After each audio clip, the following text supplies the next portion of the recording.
But what's hard is going, yo, yesterday I got nothing from working as hard as I could. Nothing happened from that. I'm gonna do the same thing again today, but I'm gonna try to go harder.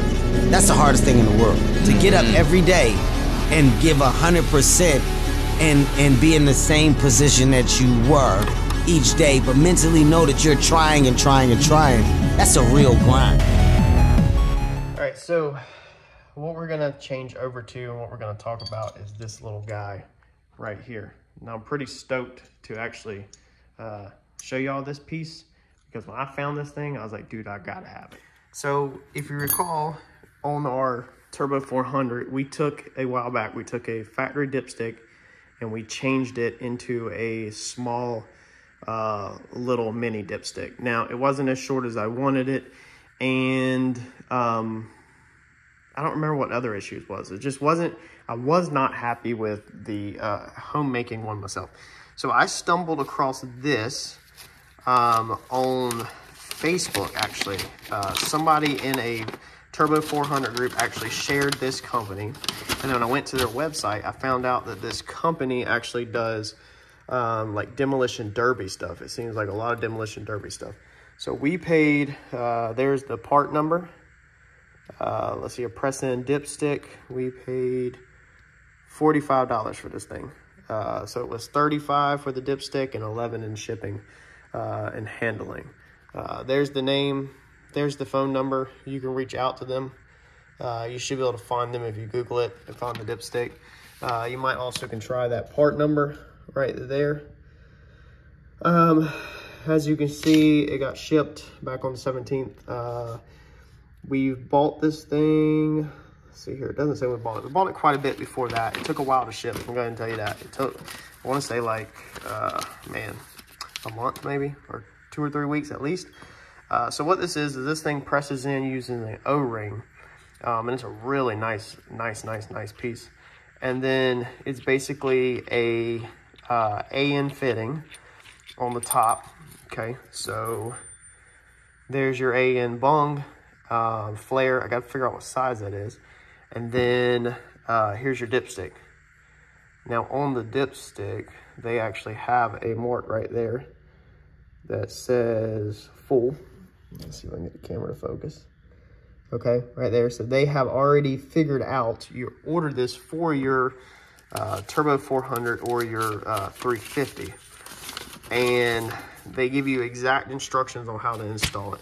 And instead of messing around with a universal one like we have and guessing where it's at, and every single time it moves it's a little bit off, they have done the math for us. So they have figured out, you know, when this thing is pressed in tight, exactly where it is. And I think this is going to be a whole lot easier to read than our normal, our current one, because of how this is like a satin black. So I don't know if this is painted or what's exactly done to it to make it like that with that printed on there, but it's going to be way easier to see the trans fluid because of the being shiny. Now what I really like about this also is we will be able to find a fitting, whatever size this is, and make us a screw-on fill port. So this should just be a regular AN, and you'll be able to just screw a line on, and that gets you out of where your fill zone's at. Now, if you have removable trans tunnel, or if you're like me, let's see if the car's power is on, and you have, you have an access panel down here,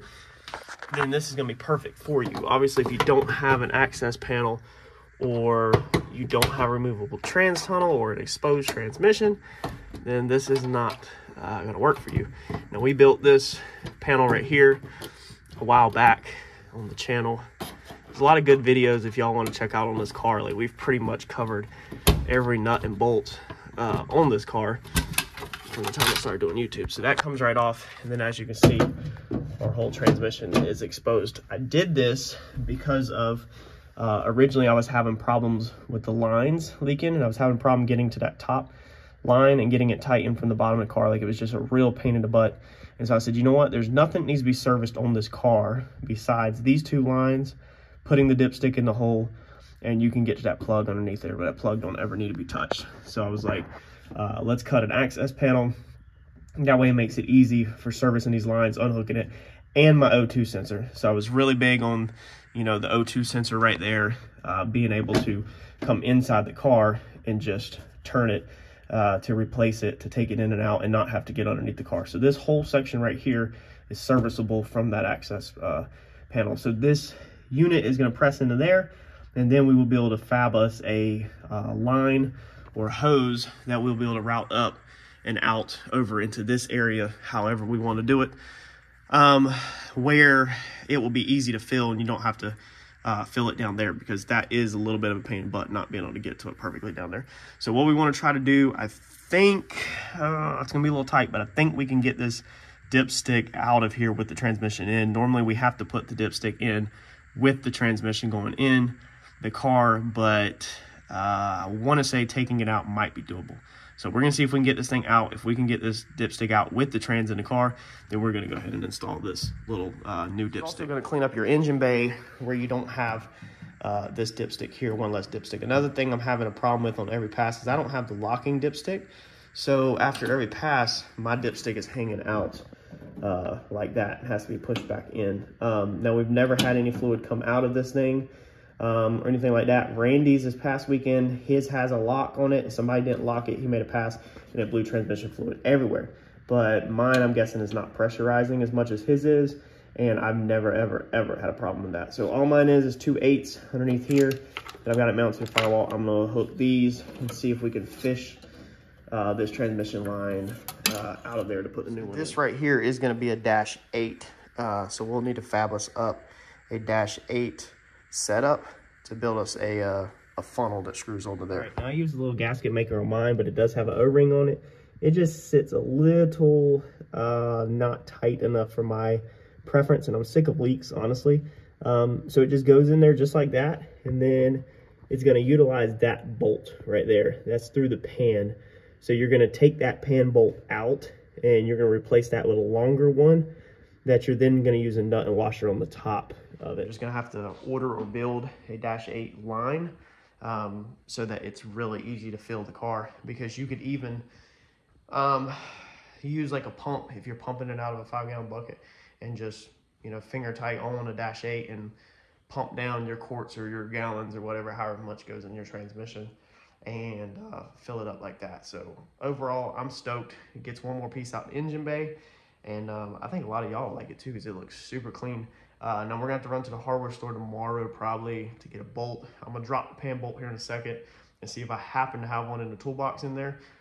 It says in the instruction that the size you're gonna need is gonna be a 5/16, and then it's gonna be a 1.25 inch long.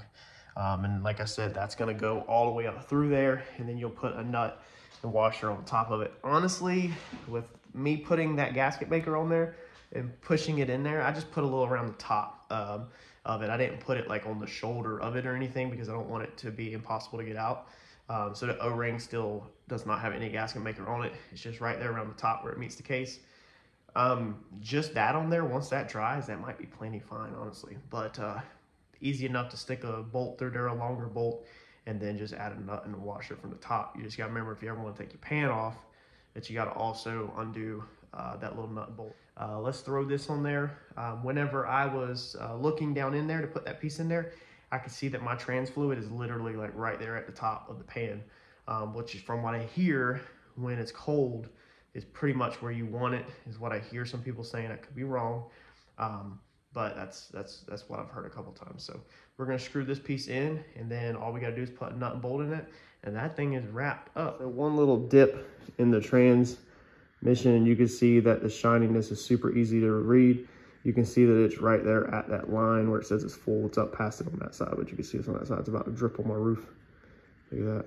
So I definitely like that. That's a million times easier to read than the freaking little eBay universal one that we were using. And this thing just goes on super simple, especially once you get that piece locked in, then that won't turn at all, and then you can just tighten that down finger tight or snug it up with a little wrench.